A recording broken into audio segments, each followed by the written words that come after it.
Bonjour à tous, on va parler rugby, mais pas que. Aujourd'hui, dans l'invité de la rédac, on est avec Frédéric Moine, c'est le président du club de rugby de Rumilly, le RCSR. Bonjour. Bonjour à tous. Pas que de rugby, puisque la grande actualité, là, c'est le concert de Louis Bertignac que vous organisez.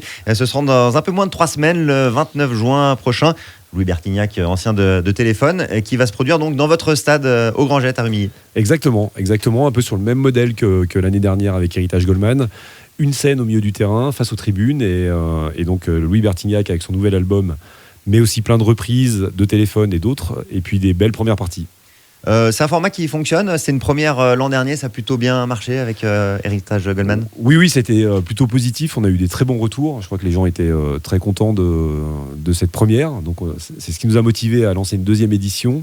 Et on espère que tout se passera bien, notamment la météo. On croise les doigts et ce sera un bel événement. Oui.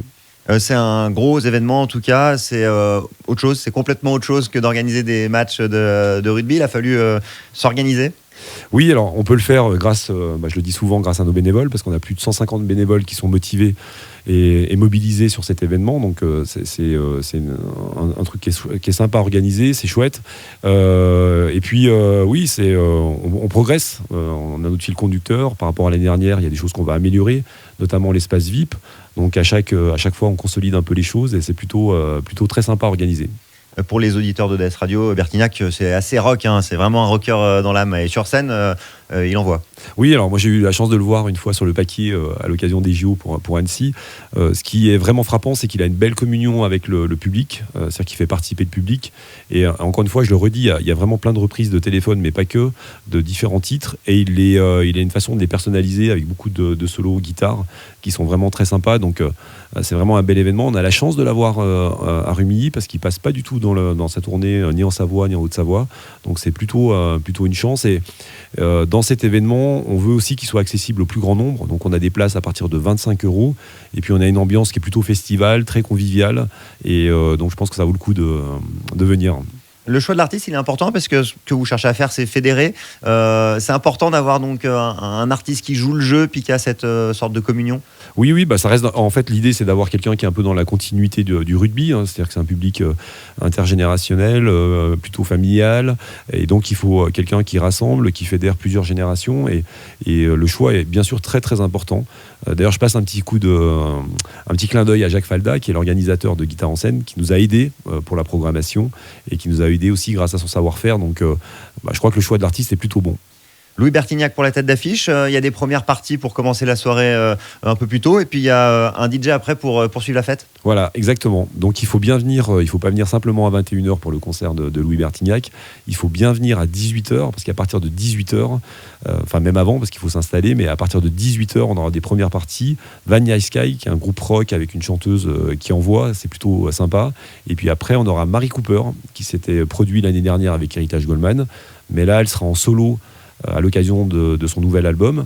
Donc ça sera 2 bons moments. Et puis après le concert de Louis Bertignac, on enchaînera avec un DJ pour vraiment faire un bel après-midi festif et que les gens puissent profiter au maximum. Une belle fête jusqu'au bout. Ça, organiser l'aspect festif, le côté réceptif, vous connaissez, c'est un peu votre quotidien tous les week-ends. Je crois que c'est souvent les retours qu'on peut avoir sur le rugby club de Rumilly. C'est un club qui sait recevoir, qui sait organiser.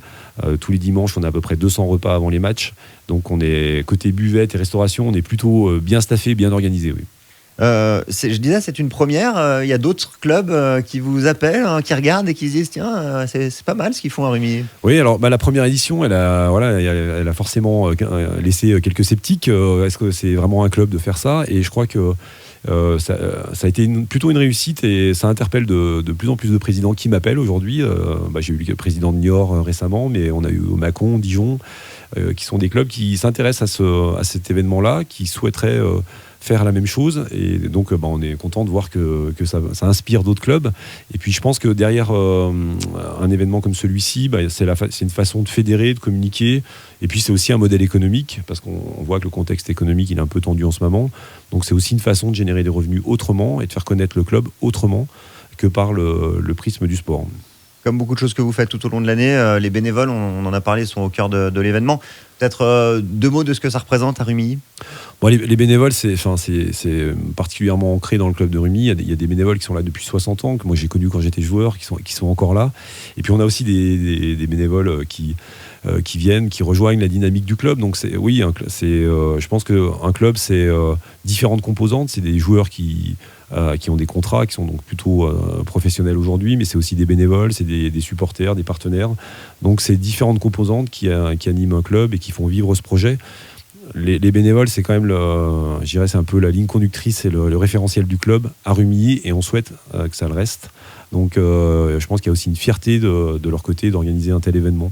Rendez-vous donc le 29 juin à Rumilly. L'année dernière, on se rappelle que ça a été un peu compliqué. La première édition a été annulée à cause des émeutes, un arrêté préfectoral. Alors pour la première édition, on a été assez gâtés. Oui, c'est vrai qu'on a eu un report le samedi 1er juillet à midi et demi. Mais bon, là encore, la capacité du club à se remobiliser pour l'organiser finalement le 26 août, c'est assez remarquable, parce qu'apprendre pour la première édition le samedi, le jour même, alors que tout est installé, que tout est prêt, que ça va être annulé, je peux vous dire que c'est quand même quelque chose d'assez difficile à accepter, à encaisser. Mais bon, le soir même, on avait décidé de replanifier la date et on est reparti. Et encore une fois, tout ça, c'est possible parce qu'il y a une formidable dynamique dans ce club et que les bénévoles ne voulaient pas rester sur cet échec. Donc, ça nous a conforté dans notre volonté de le faire et de le faire vivre et de le pérenniser par cette deuxième édition, et j'espère plein d'autres à venir. Il manque plus que le soleil maintenant. Ouais, mais il va venir. Je crois que fin juin, il sera là. Ouais. Je crois qu'il va venir. En tout cas, les réservations sont ouvertes. 2 mots de sport, de rugby. 2 mots de cette saison. D'abord avec l'équipe première qui a terminé peut-être un tout petit peu tôt par rapport à ce que vous auriez espéré, mais finalement la saison n'est pas si mauvaise. Oui, alors c'est une saison. C'était notre deuxième saison de National 2. Donc l'année dernière, l'objectif c'était de se maintenir. Cette année, c'était de se qualifier. Ce qu'on a fait est plutôt bien fait, parce qu'on finit 4e à 1 point des 2 premiers. Alors la particularité du rugby, c'est qu'il y a des phases finales, c'est aussi ce qui fait le charme du rugby. Et on est tombé contre Lille Marc-en-Barreuil, qui était un club au-dessus de nous, je pense, enfin on peut le dire, et qui monte en national. Donc je dirais qu'on aurait aimé passer encore un tour ou 2, bien sûr, mais je dirais que ce match nous a permis de voir aussi l'écart et encore le travail qu'on a à faire pour monter en national. Donc c'est une saison qui reste quand même satisfaisante. Sur la saison à venir, il faudra quand même travailler notre capacité à rester régulier sur l'ensemble des matchs. On a fait des très belles performances cette année, qu'on n'a pas toujours su enchaîner sur 4 ou 5 matchs, avec des contre-performances parfois.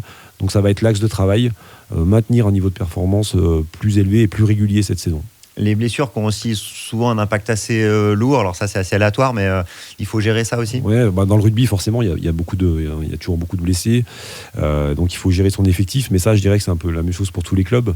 Donc c'est à nous aussi de gérer cet effet-là. On le sait dès les débuts de saison qu'on va avoir des périodes un peu plus difficiles, donc il faut être en mesure de gérer ça. L'effectif qui vient pour la saison à venir, il va s'appuyer sur notre jeunesse, parce que il y a un gros travail qui est fait sur les jeunes avec notre centre d'entraînement labellisé qui a été lancé, et donc de plus en plus on lance nos jeunes. Un groupe qui est dans la continuité, on garde une grande majorité du groupe de cette année, et quelques recrues sur des postes clés. Donc voilà, on espère que l'amalgame va bien prendre et qu'on va encore faire une très belle saison en National 2. Les jeunes, on va en reparler. Avant ça, la montée, c'est un objectif là, court moyen terme. Alors la montée, bien sûr, c'est un objectif du club de monter en national, parce qu'on a envie de faire revivre à Rumilly des belles heures, des Rumilly Bourgoin, des Rumilly Chambéry, Bourg, Dax, Tarbes, enfin tous ces clubs-là, on a envie de les voir au Grand Jet. Mais avant de parler de montée sportive, il faut aussi parler de structuration du club, parce que le but c'est de monter mais d'y rester, et pour atteindre le niveau national, c'est de la professionnalisation, en tout cas plus marquée que ça ne l'est encore aujourd'hui sur les joueurs.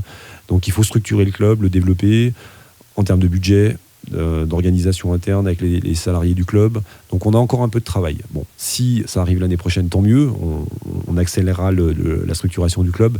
Mais voilà, il ne faut pas se précipiter, mais sous 2-3 ans, en effet, c'est l'objectif du club. On parlait des jeunes, ça se passe plutôt bien du côté des jeunes ? Oui, ça se passe très très bien. Alors on a la chance d'avoir c'est pas de la chance d'ailleurs, c'est plutôt le résultat du travail qui a été engagé il y a plusieurs années maintenant. Nos U16 et nos U19 qui sont en finale de la Ligue, les deux, donc ce samedi, seront en finale de la Ligue, c'est assez remarquable.